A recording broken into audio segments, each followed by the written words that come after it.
बाबा जी दुआ करो मेरे नसीब बदल जाए। बच्चा मैं दुआ करता हूँ तेरे नसीब बदल जाएंगे। बैठ जा बच्चा।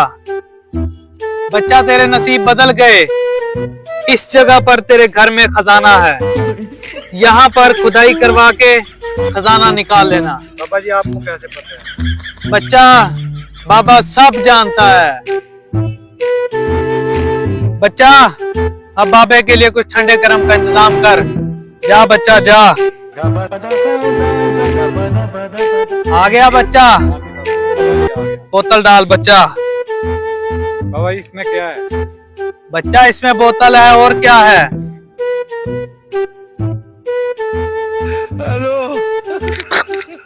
बच्चा इसमें तो पानी है। बाबा जी जमीन के अंदर खजाना देख लिया, बोतल के अंदर पानी नहीं देखा आपने?